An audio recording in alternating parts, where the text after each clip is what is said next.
One to Conquer the World, subtitle, Pride Cometh Before Fall.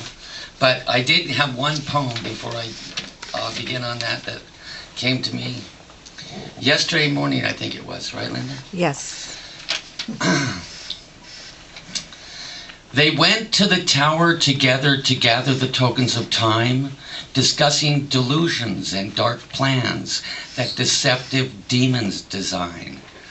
Then down the steps they descended to the world of when and where, to weave a web of woeful thought, enabling them, us, to ensnare. But they looked so friendly, the Capricorn lady declared. Nevertheless, do not despair. They are the big people. We are the small. Live with it, for after all, the meek shall inherit the earth, and they shall come to rue the ruinous reign to which their schemes gave birth. Yes, they shall come to rue the ruinous reign to which their schemes gave birth, when the angels come from heaven to create a realm of mirth. Now on with this serious topic. We were with Alexander the Great, you remember. Yes, where did we leave him at? Where did we leave him? We really actually never even got going with his story. I jumped ahead to something about him. I don't remember exactly what it was. I can go back and review. But the thing is, if we go to the beginning, the story of Alexander the Great, one of the only people in history that's been called the Great. The story of Alexander the Great is actually quite a mystery.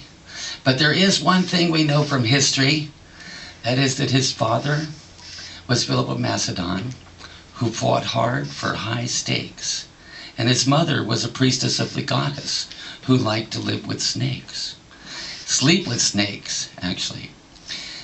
Which kind of takes me off on a digression here, because the family life, in other words, because they had a dysfunctional relationship. Philip married this powerful woman, couldn't deal with her, so slept with all, just like Game of Thrones, the plot there. But the snakes, I have to digress on snakes for just 1 second, because snakes, some people think they're good, and some people think they're bad. Some people think that they can talk, some people don't think that they can talk. For instance, I was giving a lecture, a presentation to an elderly Italian woman one time, a woman of wonderful heart in Baltimore, old-style ethnic communities. She married when she was 11 years old to a man who was 14. He was Irish, she was Italian. This created quite a stir in the community.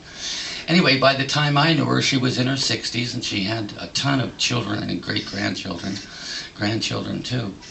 And so I was giving her this presentation on the fall of man, talking about the symbolism of the book of Genesis, the story in the book of Genesis with the tree of life and the tree of knowledge and the fruit and the serpent. And I said, it obviously wasn't a literal snake. And she said, it wasn't? How do you know?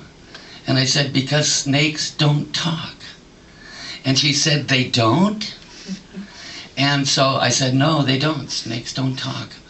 And then I went on with the presentation for another half an hour or so. And when I finished, I said, well, Mrs. Martin, what do you think? This was after a half an hour. She said, well, maybe snakes don't talk, but they sure can look you in the eye. So that's enough for tonight. I'll continue on with the story of Alexander the Great next month.